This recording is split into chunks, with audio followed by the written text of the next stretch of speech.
दोस्तों आज हम बात करेंगे तीन आईपीओ के बारे में, जो 3 आईपीओ एक साथ ओपन था और वो अभी फिलहाल क्लोज भी होने वाला है।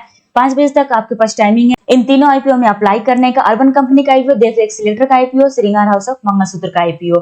तो मैं इस वीडियो में बात करूंगी रैंकिंग की और किस आईपीओ में आपको अलॉटमेंट मिलने के चांसेस सबसे ज्यादा है और जीएमपी के बारे में। ये सारी चीजें आपको इस वीडियो में जानने को मिलेंगी, तो वीडियो में अंत तक बने रहिएगा और वीडियो को स्किप मत कीजिएगा। तो चलिए वीडियो को स्टार्ट करते हैं।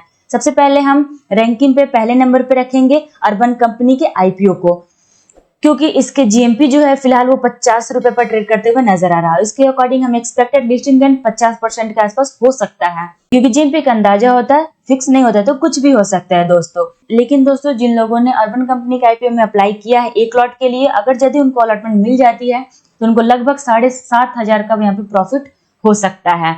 अब इसके सब्सक्रिप्शन स्टेटस की बात कर लेते हैं। तो टोटल 3 दिन में अर्बन कंपनी का जो आईपीओ है वो फिलहाल यहाँ पे आप देख सकते हैं 108.78 टाइम सब्सक्राइब हुआ है और 1,13,793 करोड़ एप्लीकेशन लगाए गए हैं। जमकर यहाँ पे पैसे बरसाए हैं। QIBs कैटेगरी 147.35 गुना टाइम सब्सक्राइब हुए, HNI category 77.73 times, retail investors 40.50 time subscribe हुआ, एम्प्लॉय कैटेगरी 40.88 टाइम सब्सक्राइब होते हुए नजर आ रहा है। यानी कि हम यहाँ पे चांसेस की बात कर ले तो रिटेल कैटेगरी में यहाँ पे लगभग 40 में से 1 लोगों को अलॉटमेंट मिलेंगे, यानी कि 100% में से 4% लोगों को यहाँ पे अलॉटमेंट मिलने के चांसेस हैं। QIBs कैटेगरी में यहाँ पे बात कर लेते तो 147 में से 1 लोगों को अलॉटमेंट मिलने के चांसेस हैं। और यहाँ पे HNI कैटेगरी की बात कर ले, स्मॉल HNI कैटेगरी में तो 86 में से 1 लोगों को अलॉटमेंट मिलेंगे, यानी कि यहाँ पे बहुत ही कम चांस है आपको अलॉटमेंट मिलने के। बिग HNI कैटेगरी में 59 में से 70 लोगों को अलॉटमेंट मिलने के चांसेस हैं। तो यहाँ पे आई होप आपको ये सारी चीजें क्लियर हो गई। तो दोस्तों आप में से किन किन लोगों ने अर्बन कंपनी का आईपीओ में अप्लाई किया है, कौन कौन से कैटेगरी में, कितने लॉट के लिए, मुझे कमेंट करके जरूर बताएं।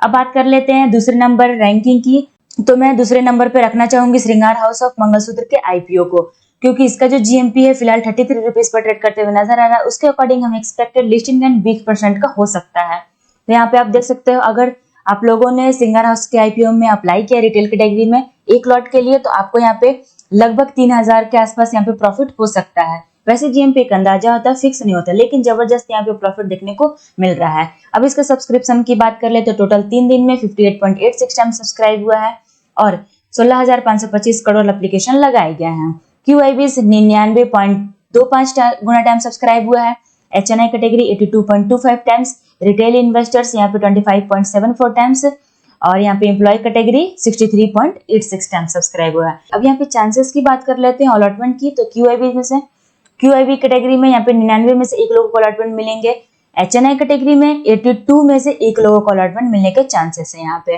रिटेल इन्वेस्टर्स की बात कर ले तो रिटेल इन्वेस्टर्स में यहाँ पे 25.7 गुना टाइम सब्सक्राइब हुआ है, तो लगभग यहाँ पे आपको 2 से 3% के चांसेस है 100 में से अलॉटमेंट मिलने के।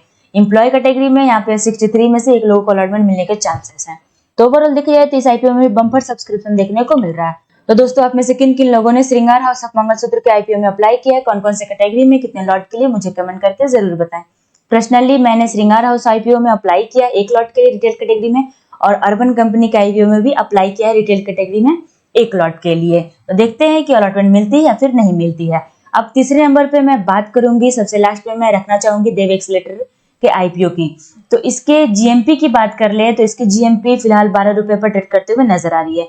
वैसे तो इसके जीएमपी 9 रुपए पे चल रहा था, लेकिन कल भी अच्छी खासी मूवमेंट थी 10 रुपए और आज 12 रुपए पे क्लोजिंग हुई है, यानी कि हमें लिस्टिंग पर प्रॉफिट 19% का हो सकता है।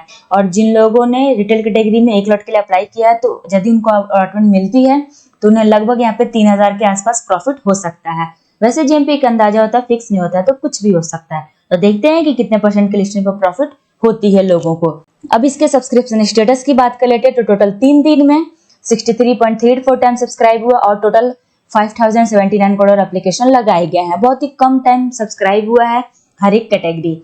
QIBs यहाँ पे 20.30 टाइम सब्सक्राइब हुआ है, यानी कि 20 में से 1 लोगों को अलॉटमेंट मिलने के चांसेस है, यानी कि लगभग यहाँ पे परसेंटेज वाइज बताऊं तो 100 में से 2% लोगों को चांसेस है यहाँ पे अलॉटमेंट मिलने के। HNI कैटेगरी की बात करें तो यहाँ पे 87.86 टाइम सब्सक्राइब हुआ, यानी कि 87 में से 1 लोगों को अलॉटमेंट मिलेंगे यहाँ पे। रिटेल इन्वेस्टर्स की बात करें तो 161.39 टाइम सब्सक्राइब हुआ है। तो और आईपीओ के मुकाबले देखो तो रिटेल इन्वेस्टर्स यहाँ पे ज्यादा अपना इंटरेस्ट दिखाते हुए नजर आ रहा है, यानी कि 161 में से एक लोगों को अलॉटमेंट मिलने के चांसेस है। एम्प्लॉय कैटेगरी में से एम्प्लॉय कैटेगरी की बात करूं तो यहाँ पे 17 गुना टाइम सब्सक्राइब हुआ, यानी कि 17 में से एक लोगों को अलॉटमेंट मिलने के चांसेस लगभग 100% में से 1.5% लोगों को अलॉटमेंट मिलने के चांसेस है एम्प्लॉय कैटेगरी में। तो ओवरऑल देखी जाए दोस्तों तो इस आईपीओ में भी बम्पर सब्सक्रिप्शन देखने को मिले हैं, बट उतना नहीं, क्योंकि पहले नंबर पे मैं रखना चाहूंगी अर्बन कंपनी के आईपीओ को, दूसरे नंबर पर श्रृंगार हाउस ऑफ मंगलसूत्र का आईपीओ और तीसरे नंबर पे आ जाएगा देव एक्सलेटर का आईपीओ। तो दोस्तों आप में से किन किन लोगों ने देव एक्सलेटर आईपीओ में अप्लाई किया, कौन कौन से कैटेगरी में, कितने लॉट के लिए, मुझे कमेंट करके जरूर बताएं। पर्सनली मैंने इस आईपीओ में अप्लाई नहीं किया है। तो आई होप सो दोस्तों आपको ये सारी चीजें क्लियर हो गई कि आपको अलॉटमेंट मिलेंगे, कितने परसेंट के चांसेस है, किस किस कैटेगरी में। क्लियर हो गई तो प्लीज वीडियो को एक लाइक करें और मेरे चैनल को सब्सक्राइब करें। Thank you.